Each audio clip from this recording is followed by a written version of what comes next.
together up here. From the breaking waves on our rock-bound coast, through towering woods beneath stormy skies, over icy ground and granite hills, we ride together.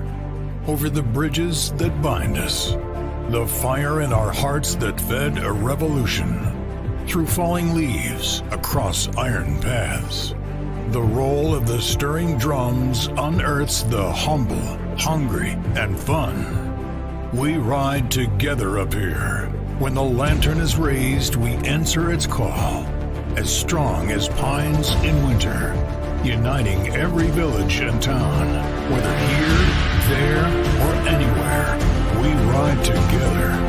These are your riders, your lantern lighters, the pride of New England. Like those before them, they embrace the challenge. Every kick, every pass, every tackle, every free jack on their feet. The anthem of freedom on our lips. We ride together up here.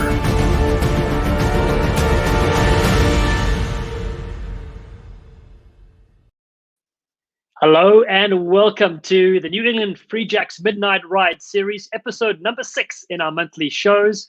I'm Dallen Stanford, former US Eagle, current World Rugby Commentator and Major League Rugby Commentator. I'll be your host for the next 65 minutes or so. Well, the first 3 weeks of the 2021 Major League Rugby season has been unbelievable. Live rugby back in the US, fans allowed in the stadiums. It's been a ride so far. And today's show, we've got a ton of brilliant guests for you. We've got Free Jacks captain Josh Larsen, the Canadian international with a hybrid Kiwi accent who's a workhorse in the forward pack. We'll check in with New England head coach Ryan Martin. We'll review the clash against the Utah Warriors, plus take some questions from the community.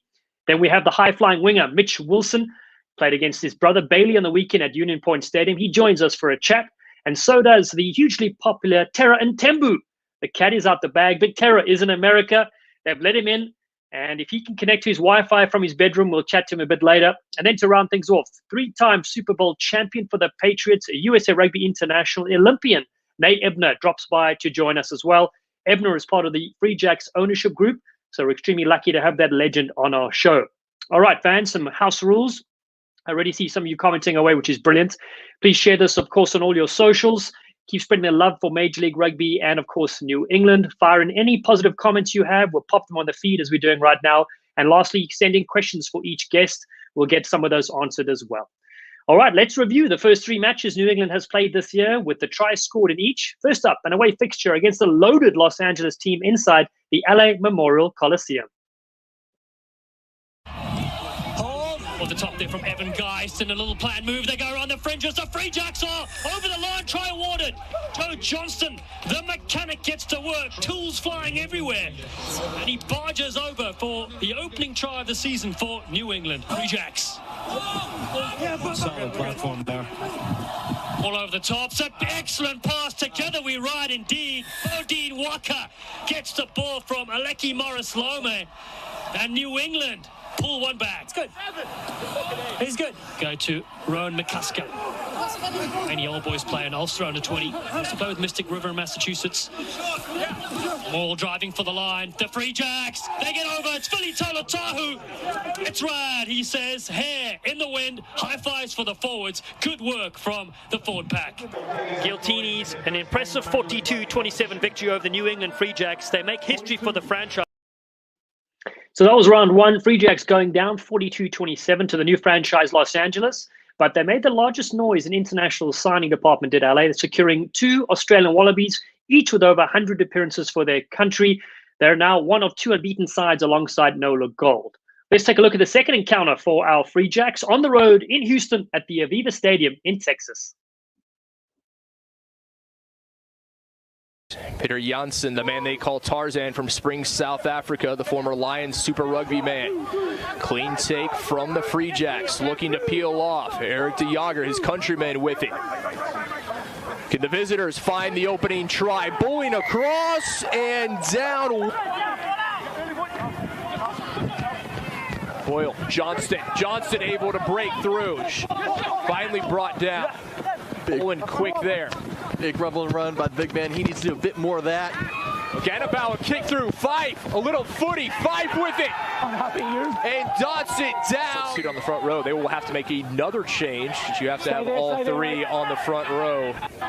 And a great opportunity for the Free Jacks to really put their stamp on this one. Up a man for the next 9 minutes in change, leading 12-0. Can they find more points? Pretty great set piece play to go ahead and reverse play, thinking it's going to go to the open side.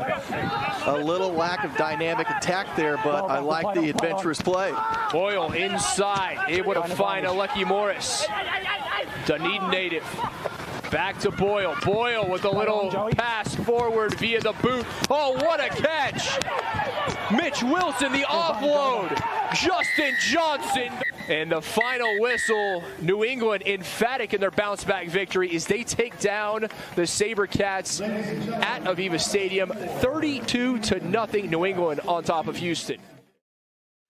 Yeah, that performance was truly remarkable. First one of the season, but especially important against the Houston SaberCats, who possess so many dangerous attackers. To keep a team to 0 showed the commitment, the pride, the passion the Free Jack squad possess. And then this past weekend, the historic home opener at Union Point Stadium. They'll go to Larsen. All is set here. They come down the short side. Little trick play for Poland. He's brought down just meters from the line here. Larsen again drops his head. Trying to burrow his way to the try line. They come around the short side and they're over. The Free Jacks. Well, history. James Markey. Markey wearing 19. Here we go, Union play. Let's hear it. Situations like that where his presence is missed the most, and those defensive lineouts, 14 has been the best in the league at stealing opposition lineouts.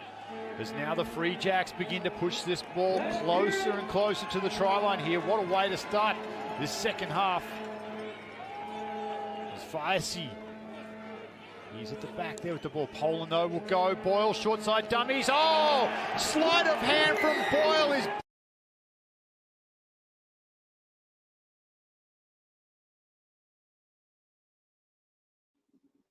And despite a late comeback from the Utah Warriors, New England held strong for their first ever MLR home victory. Superb to see so many of you in the stands. I met a ton of you in person, including the famous Ted Black family. So let's take a look now, though, at the MLR table. And you can look after 3 rounds of competition. This is the Western Conference. You can see LA over there, game in hand. They should move to the top after their next match. Utah and Austin are up there as well. Crazy to see 2-time champion Seawolves sink to the bottom, together with San Diego, who were the only undefeated side in 2020. We'll flick across to the Eastern Conference, and Rugby ATL is ahead of us there, New England, thanks to a bonus point. NOLA have only played twice, and they had a tie with All Glory DC that puts them in third. Toronto looked amazing this past weekend, so it's going to be a wild year for this league. If you look at the overall standings with matches played, the first column, you'll see total points at the end. Not ideal to view this sort of thing, as a lot of teams have only played 2 matches, some have played 3, so it's not an even footing field. But happy viewing for our Free Jacks there in 4th place. You'll see it there. But if you want to be in number 1 place in our books, you can grab some amazing merch from our New England Free Jacks store at freejacks.com. So many different items. This one I'm sporting today, old school style with a collar. Absolutely love the long sleeve as well. So that's a bit of kit for you there. Let's now get to our first guest, Captain Fantastic, Josh Larsen. Let's see if the big man is there. There he is, the man with all the different accents. Josh, how are you keeping, pal? How's the body holding up? Yeah, good, Dallen. Yep, all good. Tough game on the weekend, but pulled through nicely, didn't we? So, yeah, enjoying the bye week and body's been good. Yeah, tell you what, the crowd was really so appreciative, to see you in action, see your boys charge on. And, that never say die attitude, built enough of a lead in the first half to get ahead there. But let's start at the beginning. Let's rewind it back. Your opening game of the season. What was it like to lead out the horses in the famous LA Memorial Coliseum? Yeah, I mean, yeah, it was special, actually. That ground was something else. It was, I was talking to my good friend DTH on the wing. He plays for Canada. He's played a lot of Pro 14 rugby in Europe. He said that's arguably the best surface he's ever played on. So, it was good. We got a captain's run in on the Friday, and the boys got a feel for the surroundings. So when it came to Saturday, we crossed that white line. We were ready to go, and great occasion. Second year for the Free Jacks, leading them out. So especially myself as well. Great stadium as well. A lot of history in that. So it was pretty cool. And Josh, have you played in anything similar to that in your days? Yeah, I guess probably at the World Cup, Kobe was pretty, large size stadium with a really good surface as well. BC Place in Vancouver, where we played the All-Blacks in Uruguay a couple of times, would come close too. But in terms of seating, I mean, I'd love to see that place full. I mean, I think it's 90 plus thousand seats. So never in a size stadium like that, to be honest. So it was awesome. Well, pal, we'll get back to the question in a bit there to the Union Point Stadium, but let's keep going. So home opener, your side goes down 42-27, but we'll admit one thing: there have been 0 preseason matches. Obviously, with COVID, everything had to be cancelled. So obviously a lot of rust. But to be honest, it wasn't as much rust as anybody expected, eh? Yeah, no, exactly. I mean, I guess we came off the field. Obviously, we were disappointed, but we knew, Dallen, that like you said, it was really our first hit out as a team. A decent travel trek over there. It was, it was a tough challenge. And let's be honest, this LA team they are a very good group of players. International players, Super Rugby players. They are a good outfit, and you probably see that for the first three rounds of the competition. So I guess it was a good first game up. We learned a lot about ourselves, but we knew in the back of our minds that we're all right. We're positioned all right. Tough first game up, but we learned a lot from it, and we also showed some a couple of good set piece tries and stuff we've been working on. So we didn't lose too much confidence after that game, and we just knew we just need to flush it, bottle it, and move to the next game. And it paid dividends really. And then, Cappy, let's talk about the travel, because people had some questions, right, in the community. They were asking, so you go all the way to LA, the furthest you can go in the US outside of Hawaii, obviously, and then you play Houston the following week. Do you come all the way home? Do you train at home and then you go to Houston? And how does it affect your performances on the weekend? Yeah, good question. I mean, the travel is something. I mean, I say this to friends, family back home. I would say you struggle to find a domestic competition with this travel, especially in rugby terms. In Europe or in Southern Hemisphere, no one travels this distance in terms of a domestic competition. So the travel is a factor. In terms of LA, it's about a 6.5-hour flight. It's a decent trek over there. We were fortunate enough to, get out a couple of days earlier, get us, adjusted and stuff like that.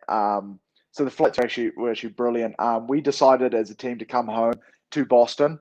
Just because I think obviously with COVID and that going on, staying the week in Houston might have not been the smartest option for us. Also, we're familiar back home here, all our training facilities. So we actually came home and then flew back out to Houston. So yeah, I mean the travel does take a toll on the body, but we've been fortunate enough. TK's done a really fantastic job to get us there safe and sound, and it's actually been a real step up compared to last year. How smooth travel flights have been, and that's probably a credit just to the league in itself growing. So, yeah, it's been fine. It's been honestly all good. Yeah, but good point. You talk about the travel, because you can in 6 hours you can get to the UK from here, or 6.5, and you just go into LA to play a game. So that's a doozy. Yeah, the other thing I found interesting too, also, Josh, is the time zone change. 3 hours is a hell of a difference, and when your body clock is used to a certain time, obviously it depends when the kickoffs are, but those things come into play as well. Let's flick across to that game. So you take out the Sabercats 32-0. Give us your impressions on that game. Yeah, that was a big game for us, Dallen, in terms of just our identity as a team. Like I said, coming off at LA, we bottled up. They're a very good team. Let's move on to Houston, and I think. Anyone leaking 40+ points a game, that was a big focus point for us was our defense. Our attack, we did some good things in LA, so obviously we still worked on that, but it was a big focus on our defense, and it showed out holding them to 0, which was nice. And credit to James Willicks, our defensive coach. We had a bit of a plan there, and we scrapped, and we were really, it wasn't pretty at times, but they couldn't cross us. So our plan was just keep it simple. Focus on some defensive issues we had in the first match, and our attack will look after itself. And it was really nice coming off that field, knowing that what we set out to do, we achieved it. And I think that's very important. You can easily get sidetracked and go away from your game plan. But that was one game, we really stuck to it, and it paid dividends ultimately. Yeah, it really did. That big hit that Villy put in on the 80th minute as well. The bench, it summarized the effort. Everybody was, putting their body on the line, and it was so great, That's exactly right. We put a big emphasis on our bench. That last 20 minutes, it's actually a 1 to 23. You're up 25 points or something, you can easily let it get away, and they can get a bonus point or so. But with it's like Billy coming on and Kenny, anchoring down the scrum, we put a big emphasis on that as a team, and the guys that find themselves off the bench are doing a fantastic role for us. So it's great. And then, Josh, this past Saturday, you finally got a chance to play at home, Union Point, the venue at Weymouth, Massachusetts. Let's talk about the fans that came out to support you, because, again, for them, such a thrill to be finally involved. Yeah. Oh, exactly. And that Union Point as a stadium, it's a great to view rugby. I mean, boys are talking about that. I mean, you're literally right on the edge. There's probably only a couple of meters between you and the first row of fans. And the fans did come out. It was loud, vuvuzelas in the crowd. We loved it. We were pumped, and that obviously really got us through in that game, because that was a serious test match game. Back and forth. We had to take points on after. Utah, a very good team. So having that crowd on our side was awesome. And it's been a long time coming. Even for myself, this second year here, ultimately didn't play a game at home last year. So for that to all, to get underway and us finish that first home game and get a win on top of it, it was pretty special. And the crowd played a huge part in that. It's a loud stadium. It really is. So it's awesome. Yeah, it is. The Vuvuzela has now been banned, by the way. We will just get the singing and we'll get the script out there. Now, listen, was it an early birthday present, the 22-21 victory? Because, again, you celebrated later, just adding a little bit of something extra for you, right? Yeah, exactly. Yeah, you could say that. No, it was good. Birthday was on the Sunday, so it was a nice touch going into bye week. And, I guess ultimately, sort of splitting it up, that was 3 games we sort of targeted, without a decent preseason, let's be honest, no game in the preseason, to come away from that 2-1, we're happy. There's a lot to work on, but, we'll take that, and to top it off with a win at home, it was a good present, Dallen. Yeah, good, Kathy. And then listen, we got support from the UK, we got support from Greece. Yep. People are sending their questions in. So let's see if we can field a couple there. Elena, I predicted the win by 4 points. It was really close. Well, that's not bad. I want to see more of these predictions come in. I know my wife, Verity Explains, had that in as well. And here we go. What did it feel like playing in front of the home crowd? I know you've answered that, but just give Ed a couple more words from yourself. Yeah, sure. I mean, like I said, I think the main thing is when we came out there, it's loud, like we have a limited capacity there. But they did a great job of, I remember going every time we got a line out drive and it was working for us, just the crowd would roar and you do really feel that. So, it's something that we're really going to hold strong to us, and as a team that, this is our home ground. So when people come out, we expect to put on a good performance for them because they're helping us. So it's honestly, it's a great venue for it. It's early days in terms of us as professional rugby players in Boston, but I think they've done as good a job as they can do, and it's only going to get better for sure. Yeah, I totally agree with you, Josh. Philip Harris there commenting as well. He's definitely one of our big fans. I was impressed because, you got a chance to see faces that I've seen online, not in person. And then finally got to see them at a social distanced area cheering for you guys was really fantastic, I wanted to ask you something here in terms of last year you had the reverse results. So you had an impressive win against New York, was unbelievable. But then, close games, but then unfortunately went down in the next 4 in a row. So what's the difference, do you think, from last year to this year? Yeah, it's a good question. I guess around that, last year we had that 2 weeks in Vegas, and if anyone's ever spent 2 weeks in Vegas, not making excuses, it can take a toll. Whether you're just hanging out and stuff, it's a busy, bustling place. So we had a good start to that, and then going out to the West Coast, like you said, we talked about the travel earlier on. We stayed out there for 3 weeks. 2 weeks. We were in San Diego and Seattle, beautiful places and that. And we played some quality opposition. Obviously, San Diego and Seattle, like you mentioned last year, were unbeaten. So, it was a tough schedule, but I think staying out there probably took a toll on the bodies and stuff. This year we came back, obviously, between the Houston and LA games. So I guess we made some sort of smarter calls around that. Ultimately as well, there's change of personnel. Big credit to Marto and coaching staff sort of, handling these games. but yeah, I mean, it just there's a bunch of factors. It's obviously second year as a team, and as a brand and identity, who we are. That helped. There was a lot unknown that first year, and we made a good fist of it. But I think this second year we're a lot more confident. We know how travel works. It's not our first time being on the road. I think all that really plays into factor. And we're hopefully playing some better footy even. So as long as we're trajectorying up like that, Dallen, we're really happy, and I think we've made a good start to it, and a long way to go, but we're really happy to how we started. Yeah, well said, Josh. A great question here from Darren from the UK. He says, what about the American game has impressed you so far? And also, how are the new law variations getting on? Yeah. This first part of the American game, it's physical. There's a lot of one-off runners, really direct. There's big boys playing that. I mean, I think I looked at San Diego pack, for example. I mean, they would be arguably bigger than most premiership packs. I mean, they've got multiple guys over 130 kicks, So I think a big thing is it is physical. I think people probably underestimate that. There's the scrums are heavy and stuff like that. So that would probably be my number one point around that. A lot of athletic guys that can carry the ball really hard.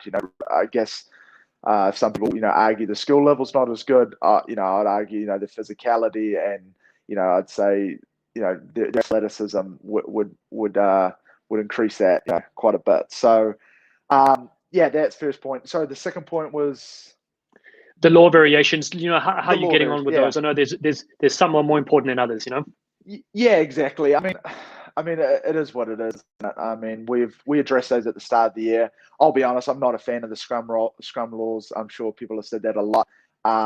Let's be honest, there is a lot of grounds with turf, and if anyone's played rugby, you're wearing 21 millimeter studs in turf ground, and it's just not sticking in. You're going to slip. So we feel as a team, I probably speak on behalf of the team, and obviously some of the big front rows that sometimes there's probably a couple of calls that might not go our way. But I mean, like I said, it is what it is. That rule probably not the biggest fan of, but I guess scoring on the try, just get back to halfway, the game starts flowing on.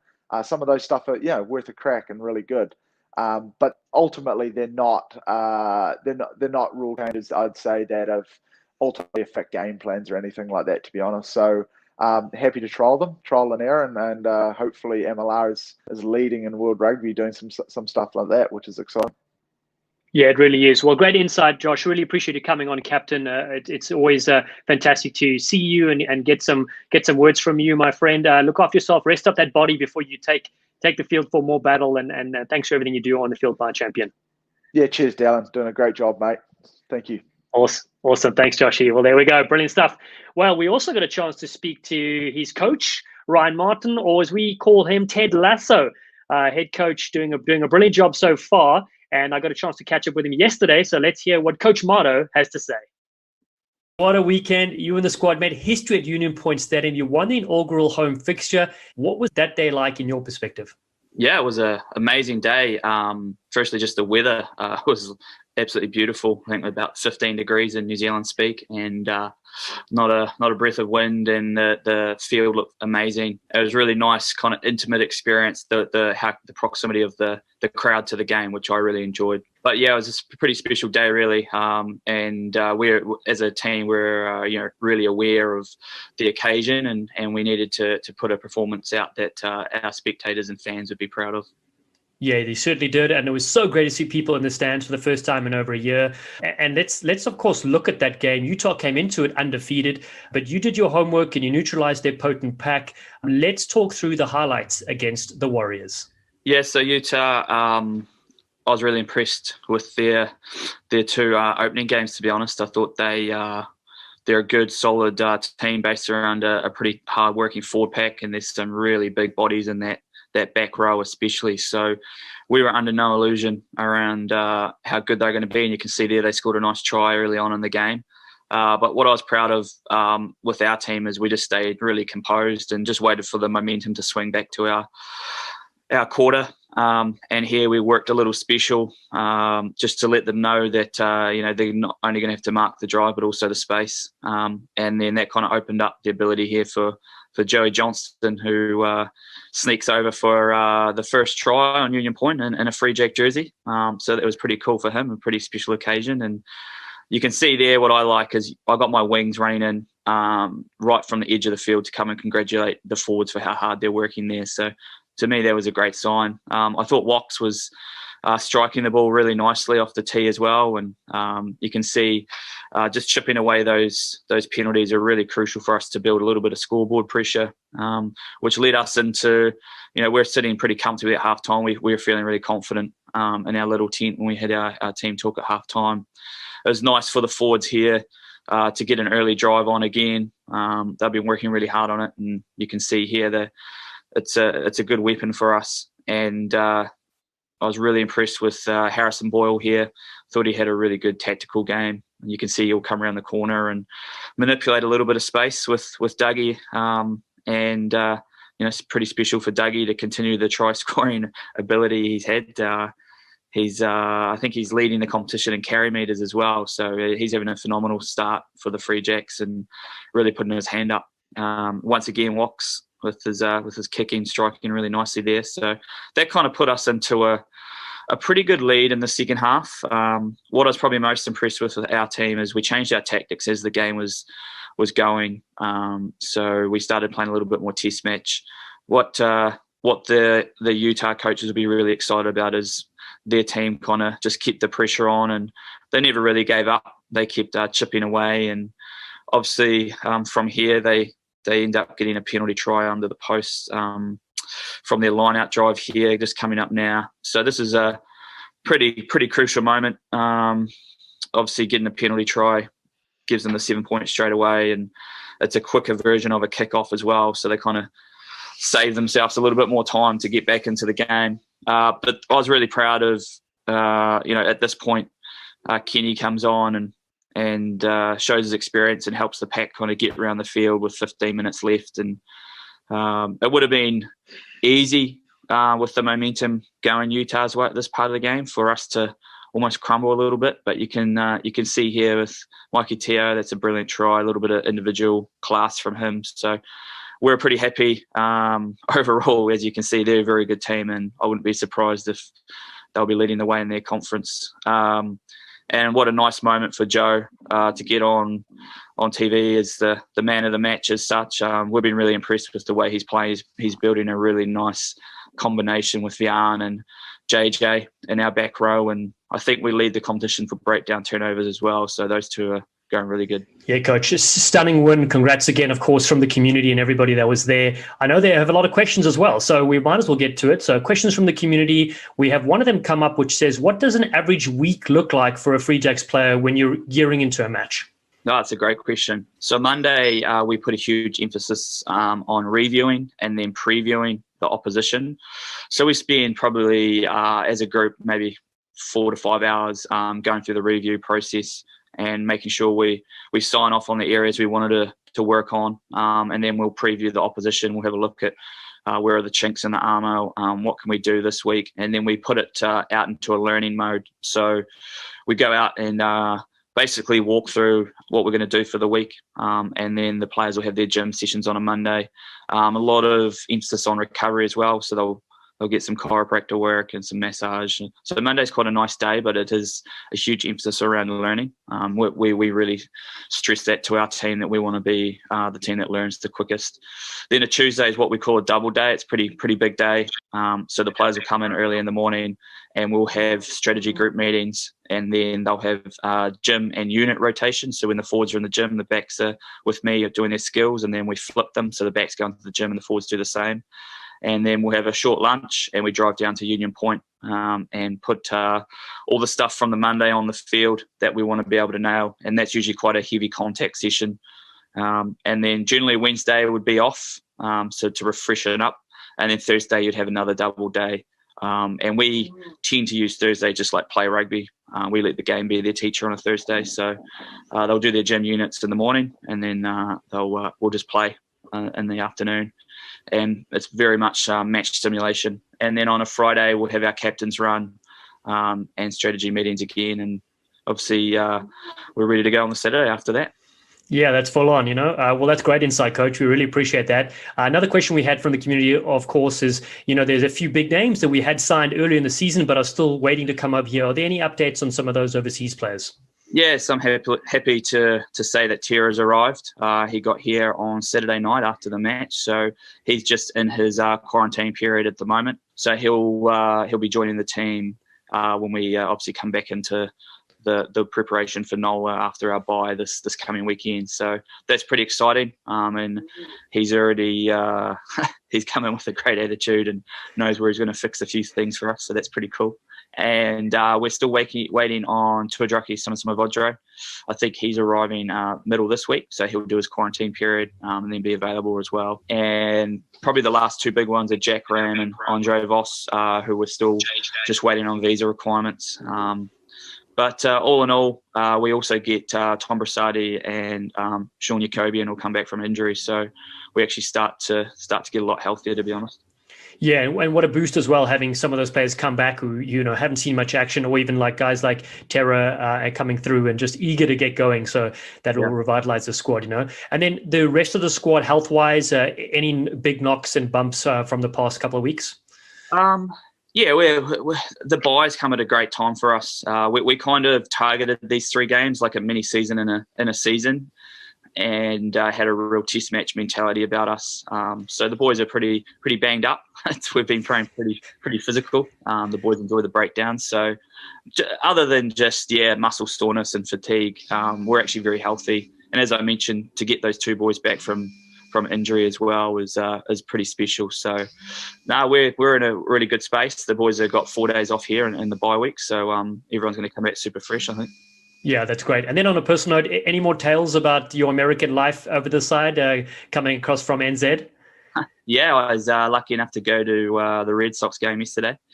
Obviously they lost, but it was a really cool experience and really professional outfit. Fenway Park's a phenomenal setup. I was just really blown away. Just even the streets that lead into it, I've never seen anything like that. So that was a really cool experience for me. And it was something definitely like a bucket list type thing that you sign off on. So hopefully I can get to maybe some Bruins and Celtics as well and sign off on that. Well, especially now that you've had your first home game, you also were victorious. You've now part of that New England sports culture and heritage, if you will. And I know the fans love the different hats you wear for all these different episodes and stuff like that. So it's good you've added the Red Sox one too. We'll get you out to the other games soon. Another thing, what I want to say, it's been trending on social media that Ted Lasso used you as the basis for his look. Yeah, I've had a few people ask me about that, and I'm happy to lend that type of personality and the look of a coach. So I'm glad that they're making a wee series about it. Oh, I love it. Okay, well, listen, the rugby community can visit theragbynetwork.com and freejacks.com to keep updated with Major League Rugby. And, of course, the Free Jacks season, they can get home tickets for the next match in Massachusetts, which will be on May 8th against Austin. They can grab sensational merchandise and support the team from the online store. Mara, always a pleasure catching up with you, and congrats again on a brilliant start here at home. Yeah, thank you very much. It's great to be on the show. Thank you. Superb to speak directly to the Stash himself. Now let's hear from the player of the match against the Utah Warriors, the man known as the Mechanic. Free Jacks 22-21 as we go down to the field now with our player of the match, Joe Johnston. Joe, a thrilling encounter at home. You made history. What does it feel like, my friend? Oh, it feels awesome to come away with a win. It means a lot to us. It was a big week. We were fizzed about having our first home game and being able to have a crowd and to win for the crowds was awesome. And let's go through that game. Technically, where do you think the game was won for you guys? Oh, look, I think we stayed composed. They got their roll on, and I think we just absorbed it. And then when we had our opportunities, we took them. When we had our big moments, we took them. And I think we just kept doing that throughout the game, staying tight as a unit. And eventually the ball just bounced our way and we got away. And a message for your home fans that came out and those that watched all over the world. Oh, it's awesome. We've wanted to play in front of a home crowd for ages, and to finally do it, I know it's a big day for the Free Jacks, and it's an honour to be a part of it. Well, enjoy tonight, my friend. You deserved it. Thanks. Well, there we go. Big Joe. You can support him. 7 more home matches coming up in Union Point Stadium in Weymouth, Massachusetts. And these opponents will see a real battle in the stables of New England. Tickets are very limited at the moment, plus COVID regulations on capacity are changing often. So we appreciate you being patient with our staff. They're working around the clock to make sure it's a safe and fun environment for those that attend in person. So we're at the halfway point of our show. Plenty more to come. We've got Nate Ebner, Tera Mtembu, but up now, it's Free Jacks flyer, Mitch Wilson. There he is, Mitchie, looking sharp as always, my friend. Great to have you on the live show. You're more elusive than a politician, my friend. It's good to be involved and good to be a part of it. Awesome, pal. Well, listen, you're part of a rare club as well, playing professional rugby against your brother. Tell us a bit about the banter you had with Bailey, who captained the Utah Warriors on the weekend against you guys. Yeah, it was a pretty cool experience to be able to play against my brother again. Played against him in our short season last year out in Vegas, and Utah got the win. So he's had bragging rights all year. So it was good to be able to try and settle that and especially to get the win up against him and to take bragging rights back. There wasn't a whole lot of banter. I was pretty humble going into this game. I didn't want to get too ahead of myself until after the game. But I know right after the game, I was the first player I went up to and gave him a few little punches in the belly with a big grin on my face right in front of Mum. So that was great. Yeah, talk about Mum, right? So you mentioned earlier in the week, who was she supporting the game, and was it divided loyalties? Oh, she'll kill me for this because she doesn't want Bailey to know. But she did say to me that she was going for the Free Jacks for that first home game. Especially that home opener. I know Utah had their home opener the week before and they got a win. So she was quietly supporting me. Said she wouldn't wear any kit though. So next game I'll have to get her a jersey or something to put on. But yeah, she was supporting the Free Jacks, especially in the Free Jacks stands there. She didn't want to be the odd one out. Good. Well, she's a good mom, that. Okay, let's switch across on the field. Let's talk about the backline you're a part of. Familiar faces we know in the likes of John Poland, Poasa Waganabau, and Bodine Waka. But talk about some of the newer faces and the contributions they've made. Oh, yeah, there's some great new additions. Obviously, great to be back with some of those boys from last year and, great people and great players as well. But some great new additions. Harrison Boyle at 10, young 10, very good skill set and great leader on the pitch, leads us around very, very well tactically as well. And then you've got Aleki Morris. He's a force on offense and defense, but, one of our defensive leaders and, gives a lot of clarity into going into matches with what we're doing defensively. Dougie Fife out wide, like that man's probably too humble for how good he really is. He's a humble person and a great dude. And, to be able to share the field with him, it's an honor. And then, you got Harry Barlow, another great person. You saw some of his touches against Houston and what he can do with ball in hand. So some great new additions to the squad this year. And it's really great to be able to play and share the field with some of those boys. Yeah, good insights there. And then, Mitch, I was looking back at some old commentating notes I had, and I found a 2018 sheet of paper. It was a D1F final between Cal and Life University. Your name was listed there as inside censor for the Running Eagles. Can you mention some of the teammates from that kind of squad in that era and some of the MLR sides they're in now? Yeah, that 2018 squad was a really good squad to be a part of. Plenty of players are now in the MLR. Most of them down in Atlanta, stayed local with Atlanta. You've got Alex Mann, Ryan Reese, Matthew Caroy, Duncan Van Skolkwyk, Sean Coughlin, to name a few down in Atlanta. Harley Wheeler, who's out in Chula Vista training with the Sevens team right now. Austin White, Julian Montez, and then for Nola you've got Matt Harmon, and then obviously up here with the Free Jacks you've got Justin Johnson and myself. So quite a few players were able to go into the MLR after that season. So it was a great squad to be a part of. Yeah, and that brings us to the next point. So not only you going against family members, but you're going against some old teammates as well, which is pretty funny and unique. But there's been a lot of talk in MR about developing American players, right? And who would go on to represent the Eagles and things like that. So there's a tricky balance between having too many international players halt that progression. But what's your take on trying to keep that balance? Oh, I think each team has a unique approach to the way they go about kind of growing the game domestically, but then also still bringing in international talent and growing the game worldwide. Obviously, the Free Jacks have been able to find a few players who grew up overseas, but are either born in the US or have US parents, which makes them eligible to play for the US, which is pretty cool. I know other teams, you look at Atlanta, they're a lot of US players playing down there. And then you look at teams like LA, where they may look it may look like they've got a lot of international players, which they do obviously, but every interview those guys have been in, they're talking about growing the game at the young level. And I think that each team has their own approach, and I think it is important to be able to bring in some of those big names who have grown up in countries where rugby is that first sport, and they've got a good pathway in those countries, and to kind of steal some ideas from them, and to bring their experience in to grow the game as well. And I think as long as each team's priority is to still grow the game in the US, I think if teams want to go about it different ways, that's great. Yeah, exactly. And then speaking about developing those younger players, Mitch, I loved seeing the Free Jacks Academy during the off season, a program you were heavily involved in. So why is that important to you, and what do you like about working with the younger generation? Oh, I think it was great, especially this past summer, to be able to get back involved after COVID and stuff, to be able to see some of these guys and to see the growth of the Free Jacks within the New England region.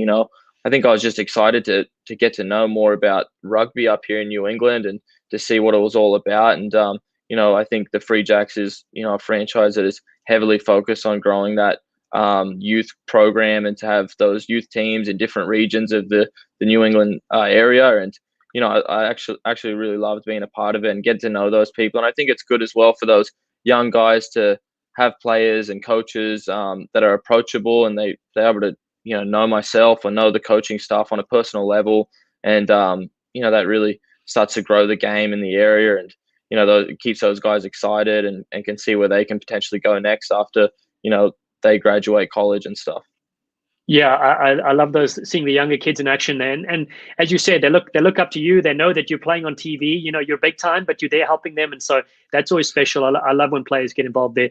And then Mitchie, let's close out. Let's look ahead to the next couple of matches. You've got a bye week coming up, sure, but then you face NOLA, a brilliant team in the gold mine in Louisiana on April 17, and after that you travel to Washington D.C., a great team as well, Old Glory on April 25. So, what are your general thoughts on those two matchups? Yeah, look, I haven't put too much thoughts into those away games, enjoying this off week right now, but it will be good to play against some East Coast competition. We haven't had any East Coast games yet, so it'll be good to go against those guys. I know New Orleans has been playing really well down there, some good running rugby, as you've seen, and some high scoring games. So we'll be good to get down there and hopefully have a good matchup against them. And then on to DC following that, another East Coast game, which I think they're probably one of the closer teams to us. So it'll be a nice little rivalry maybe started. We've never been able to play DC before, with last year, the season being cut short. So, really looking forward to both those games. And, I think they'll be good matchups. Both teams are quality sides, as you've seen. So I'm really looking forward to it.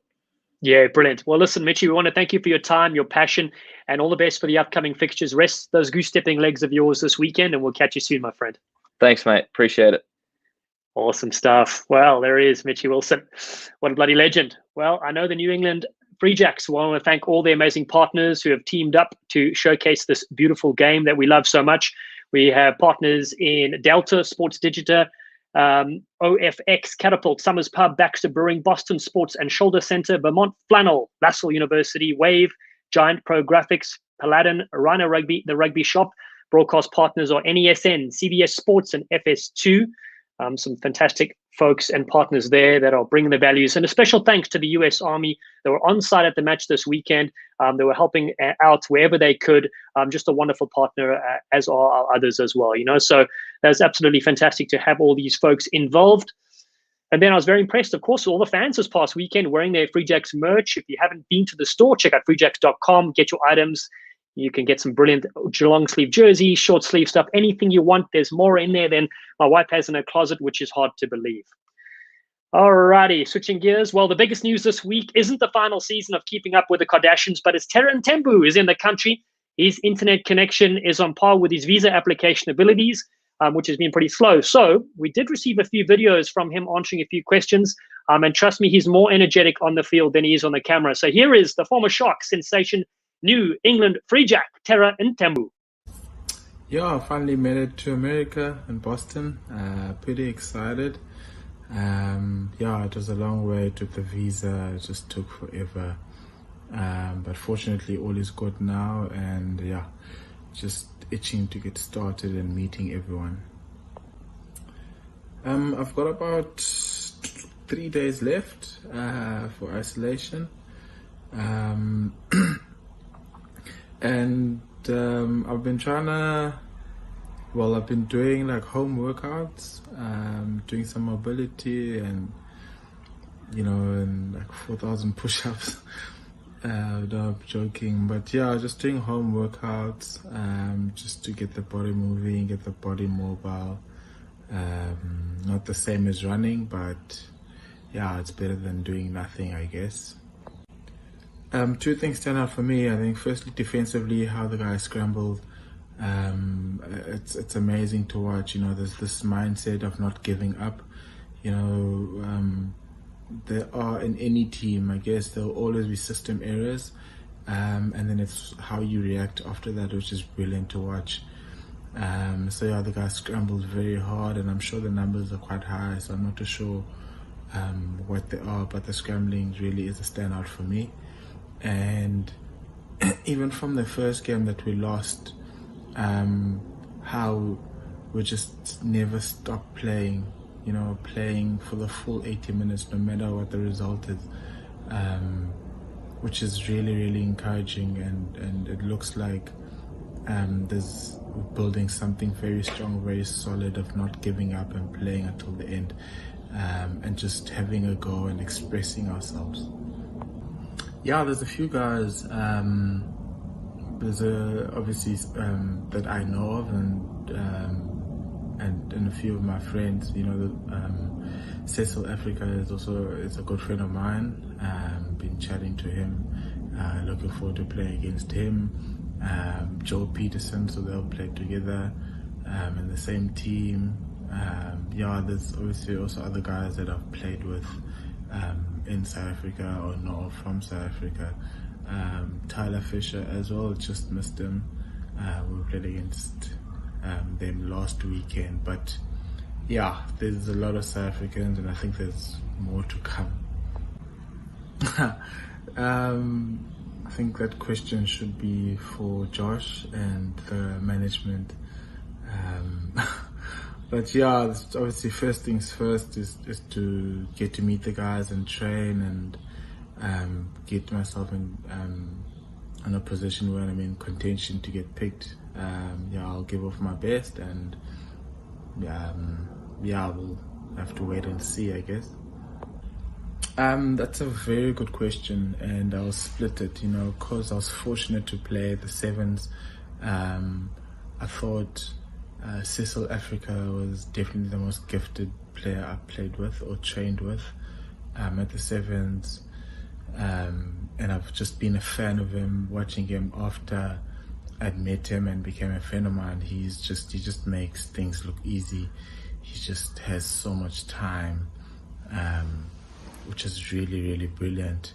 And in 15s, there's a few, but if I can pick one, is Lucanio Am. What a mastermind, both on defense and attack.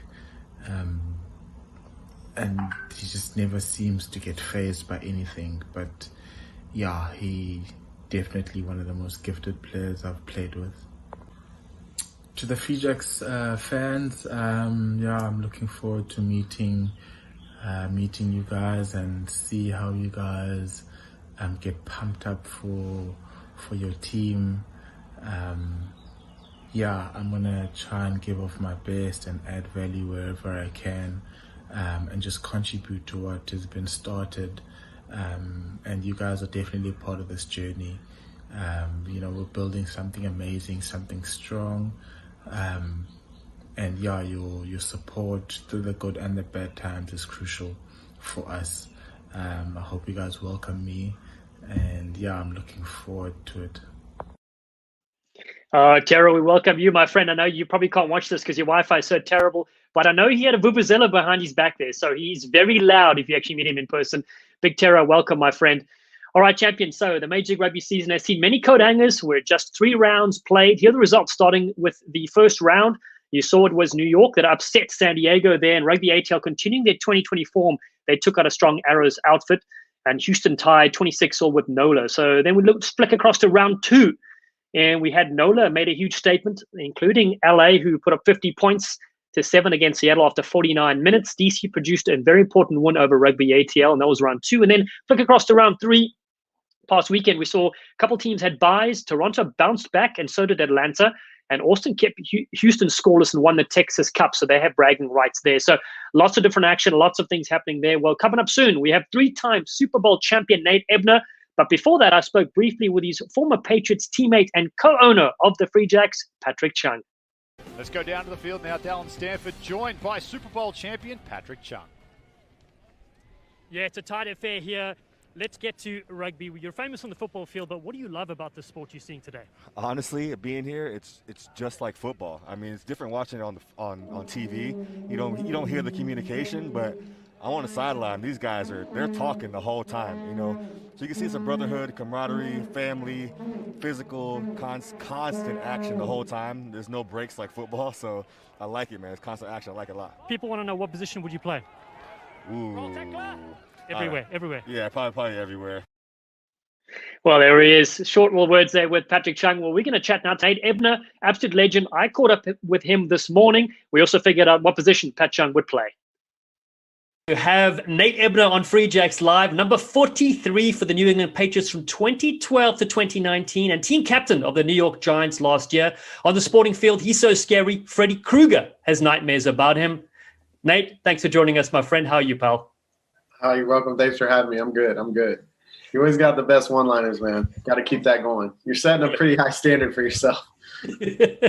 Well, listen, I was going to say you're more dangerous than climate change, but we don't want to upset people that don't believe in the climate changing, sir. That's great. Pal, listen, your former teammate Patrick Chung, he was with us on the weekend at Union Point Stadium for the inaugural home fixture for the Free Jacks. Did he reach out to you and tell you how much fun he had? Oh, absolutely. I was blowing him up too, taking videos of him and you two doing the interview and telling him how good he looked on TV. It was awesome. But yeah, no, we definitely spoke about, I was picking his brain because obviously I've shown him a ton of rugby over the years. We'll be in the locker room. I'm watching stuff, showing him, whatever. He's watched me play rugby in the sevens and whatnot. And obviously we've been involved with the MLR now. And for him to be able to go physically watch a game, I really was curious what he thought. And, he had nothing but good things to say. I think he was super surprised by the communication and especially being on like the field and being close to it and hearing how much, because as a football player, there's a ton of communication, but I think to hear them, yapping the whole time like that, he was like really like, wow, they're really talking a lot. I think that was something he really experienced was that, which is cool. Yeah, I know. And then we got a chance to interview him on the CBS Sports Network, and he couldn't tell me what position he would have played. So where do you think he would slot in? I think he'd be, a 12 or 13, maybe a fullback as well. Obviously depending on his skills. If you grew up playing the game like you, maybe he could be a 9. But I think he's always been a really physical football player, a really good tackler. And he's athletic, so I'd probably see him at 12 or 13, and let him just carry hard and clean out in the midfield. But if he had his skills down, he'd be a good fullback too. I mean, I think he's a lot like me. He really could play wherever you need him to. He's kind of that utility guy on the football field. He would be similar on a rugby pitch. So, but yeah, I'd probably put him at 13 and I'd play 12, so I could just tell him we could be right next to each other. I could just give him the ball and tell him who to tackle. Oh, that would be an epic combo, Well, let's touch on that, So, you're obviously great friends, but how did you guys become investors in the Free Jacks, and what excites you about that opportunity? Obviously, I knew the MLR was coming along. I had a lot of people reach out to me over the years as it was, progressing and being in New England and whatnot when the Free Jacks came along and, speaking with Mags and some of the other people involved with the Free Jacks just seemed like a really good fit. So, ultimately, I thought it was not only a good fit for me, but just from an opportunity standpoint for friends that I had that could afford something like that. just the opportunity to be involved in something on the ground level was something I wanted to share with close friends of mine, or anyone that, like I said, could afford it, that I was close with. So shared that with a couple teammates, but ultimately Pat and I are pretty close, and I think Pat has been so involved in my journey through rugby. He's listened. We've been locker mates for nearly a decade, so he just listens to me yap about rugby, and here comes this pro league, and me getting excited about it. And I think he was a little more involved from the jump. So when this came about, I think it's something he saw fitting and wanted to be a part of. And Pat's the type of person that's not afraid to say yes. A lot of people in the world now are just, heaven forbid they do something out of their comfort zone. And, I think Pat also trusted me a little bit, that I wouldn't try to put him in a weird spot. And I was just honest about it. And I think, at the end of the day, he made his own decision and saw the value in being a part of a new league that has a ton of potential. And really that's it. And it's fun. So we're excited about it. And we love having you guys, promote the sport, particularly in an audience, that doesn't always, highlight rugby. So speaking of that, what was the response like from your other Patriot teammates, in the NFL when you played for Team USA at the Olympics in 2016? Were they watching all the games? Were they pumped for you? Did a lot of them say, "Oh, I could be better than you"? What was the vibe like? Yeah, they were extremely supportive in the 2016 run.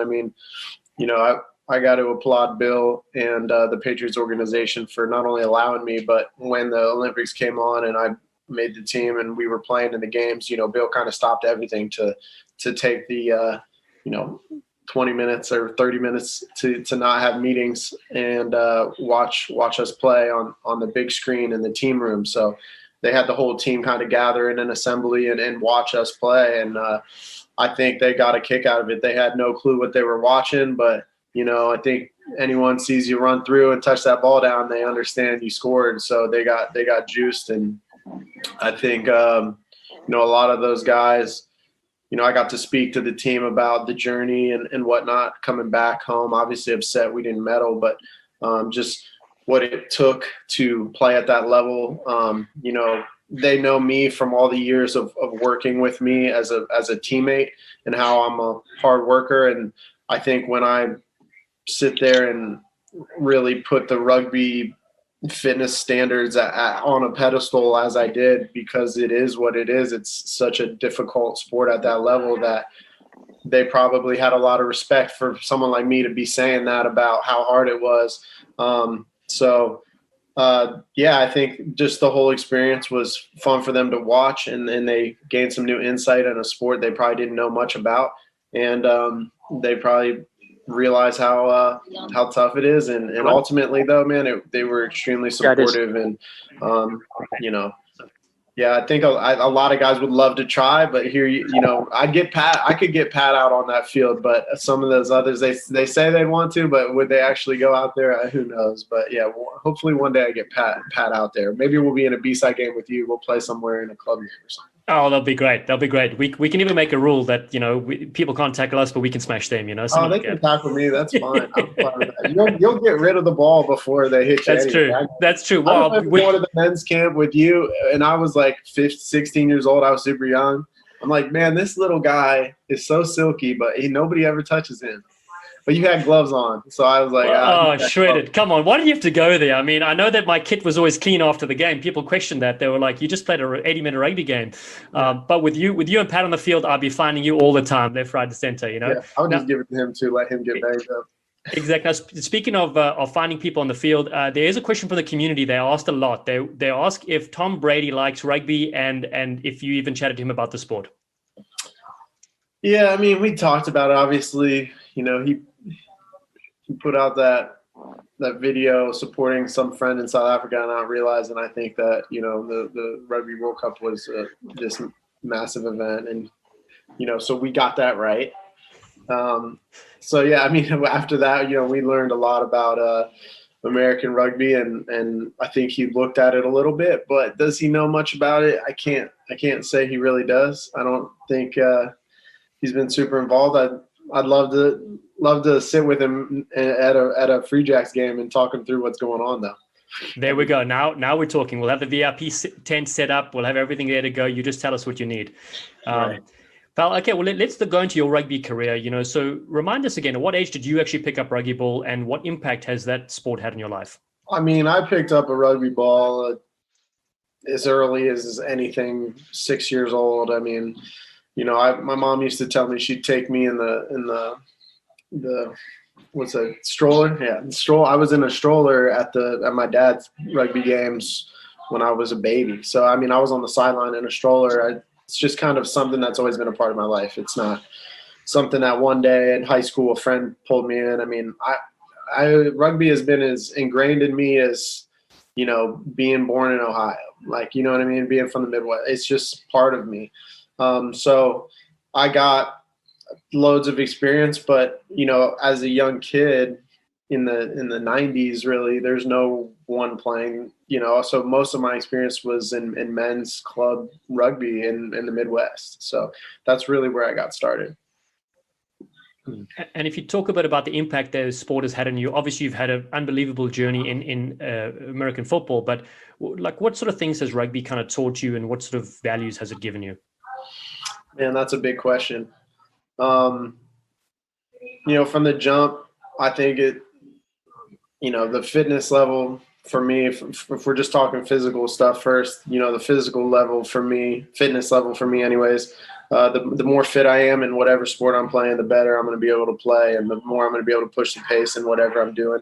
And I learned that in rugby, real quick, that if I was fit, about 20 minutes into the game, I could really take over if I was more fit than everyone else, regardless of my ability. And that was something that I could carry over. It doesn't carry over as well in football because everybody stands around and gets a ton of rest. But, as best as I could. I think it taught me a lot about tackling, really not just about tackling, but about protecting myself in contact. I mean, when you're playing rugby, you don't have a helmet on, you don't have pads. There's a natural instinct level there to protect my head. You know what I mean? I'm coming to tackle you, and we're both kind of going to the right. We're not going to put our heads together. It's just a natural thing to kind of get your head out of tackles, get your head out of contact situations. And, you get scraped and cut and stuff like that. But those head-to-heads are just, rugby taught me to protect myself. Let's just say that. And I think that carried over into football big time for me because, especially in college, the way some of these kids would throw themselves at people with no regard, not only for their body, but their head. It just was like, I just couldn't believe it. And on top of that, the inefficiency in their tackling was just ridiculous because it's like you're trying to tackle with your head. You know what I mean? So I'd say that was one of the bigger things that I could just spotlight that helped me in my career. Definitely the tackling and obviously the fitness. And, rugby is a game where you kind of got to see everything. It's constantly changing and things are there's all these moving parts and you have to just keep updating, what's the next move and where to go with the ball. And I think as a athlete or sports player, it opens this vision up to kind of everything that you're seeing rather than this tunnel vision of, what's right in front of me. At least as a playmaker, as a 10 or 15, you see more of that stuff. And I think when I play football, I kind of see everything around me, whereas I notice a lot of guys coming into that sport just get very locked into their little thing that they have going on. But that's kind of football. You get, you read your key and you got your one-on-one matchup, but I mean, there's just so much other space and things going on around you. So, rugby's helped me immensely in all of that. But as a man, I could go on and on and on about that. I would say the biggest thing for me is just it's humbled me in a way. I'll never forget where I came from playing rugby, playing on some of the fields that I played on, trying to not having goalposts and, my dad making half goalposts that people could stand up at, in the end zone so we could kick because, I could kick a little bit. So it was like, it's important. We need our points. We were not going to just, it's a try or nothing, just the things that I came from and what I had to do to play that game, and, the people it takes around you to have success. And, you can't score a try on your own. Someone had to pass you the ball, or whatever. And I think through all those experiences, I'll never forget what I come from, and how, that sport takes everybody around you to have success.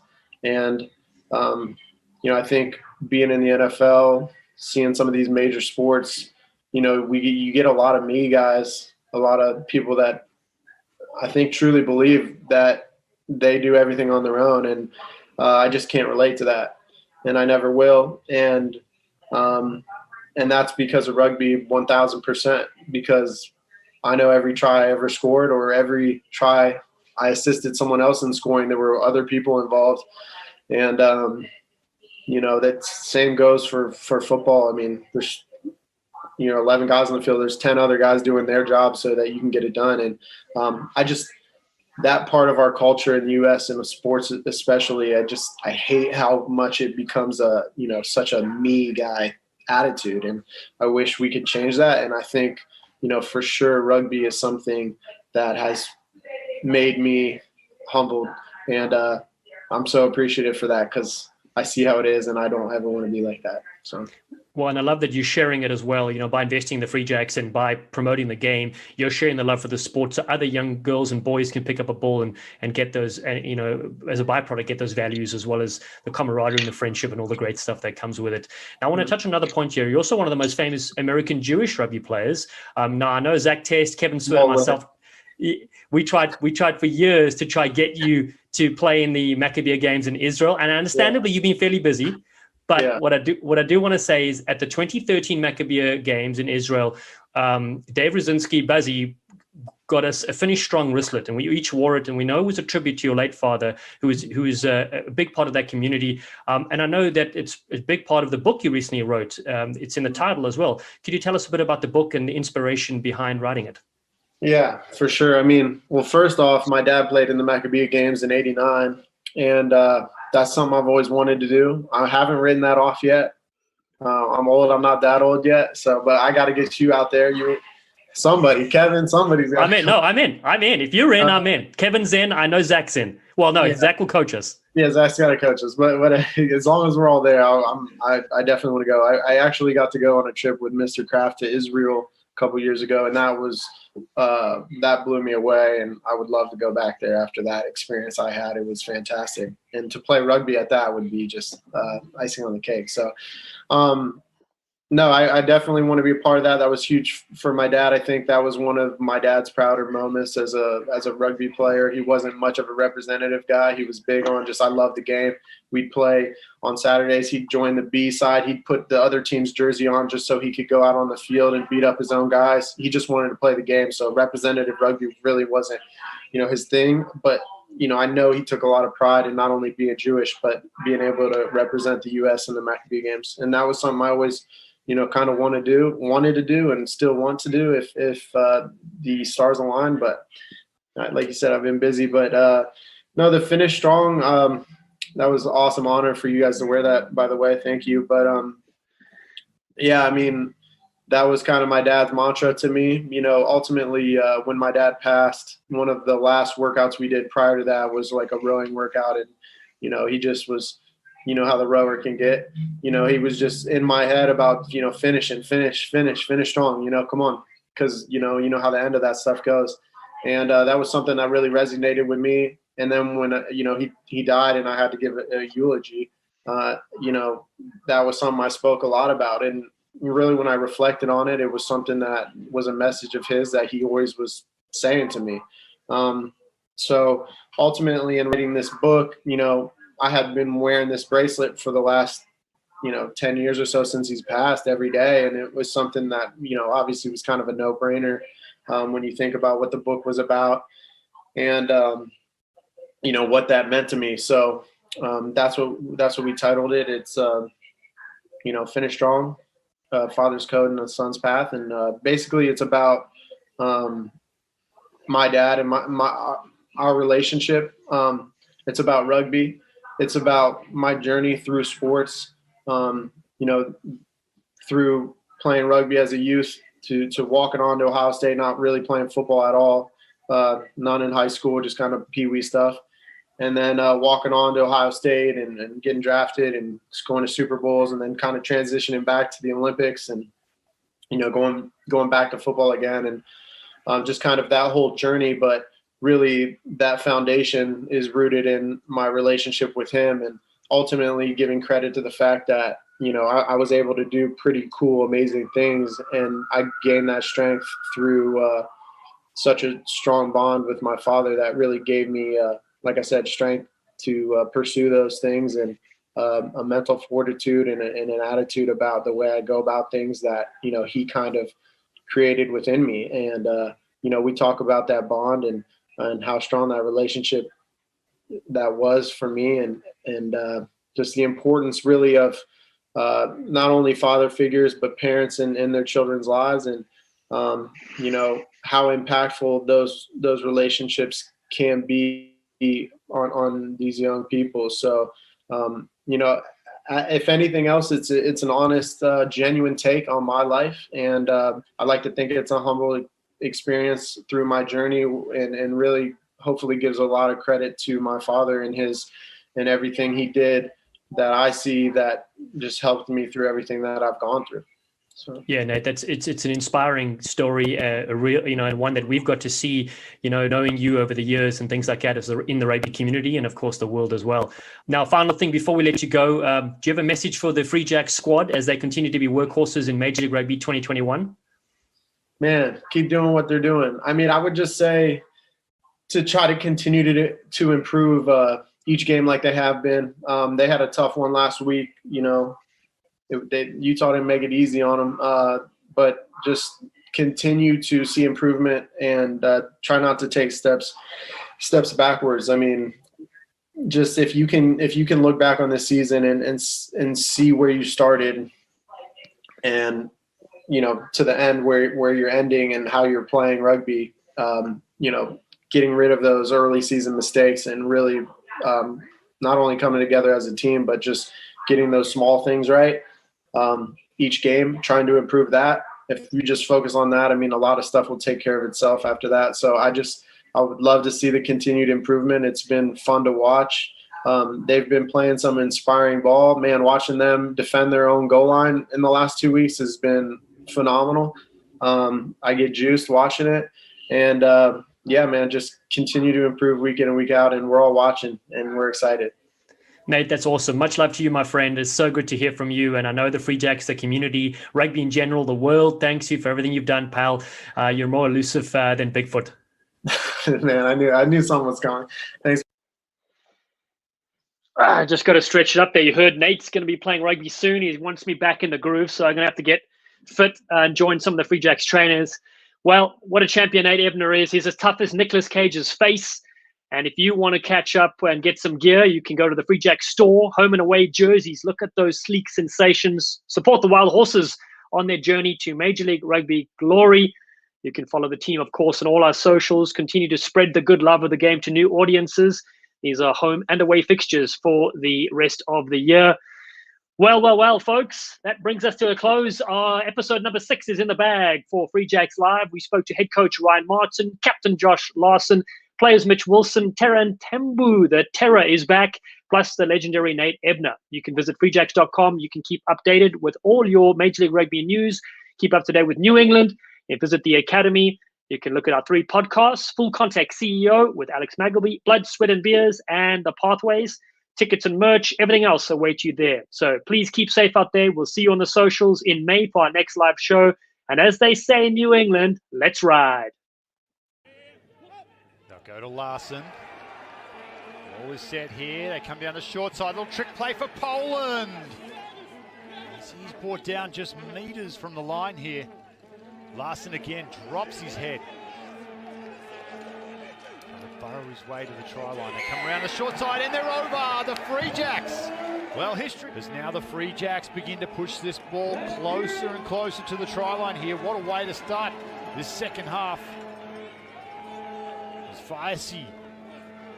He's at the back there with the ball. Poland though will go. Boyle, short side dummies. Oh! Sleight of hand from Boyle is... Clean take from the Free Jacks, looking to peel off. Eric de Jager, his countryman, with it. Can the visitors find the opening try? Bowling across and down. Bowling quick there. Big rumble and run by the big man. He needs to do a bit more of that. Ganabauer kick through, Fife, a little footy, Fife with it, and dots it down. Dunedin native, back to Boyle, Boyle with a little pass forward via the boot. Oh, what a catch! Mitch Wilson, the offload, Justin Johnson. On the top there from Evan Geist, and a little planned move. They go around the fringes. The Free Jacks are over the line. Try awarded. Joe Johnston, the mechanic, gets to work. Tools flying everywhere. And he barges over for the opening try of the season for New England. Free Jacks. Solid platform there. All over the top. It's an excellent pass. Together we ride indeed. Odin Waka gets the ball from Aleki Morris-Lome. Maul driving for the line. The Free Jacks, they get over. It's Philly Tahu. It's rad, he says. Hair in the wind. High fives for the forwards. Good work from the forward pack.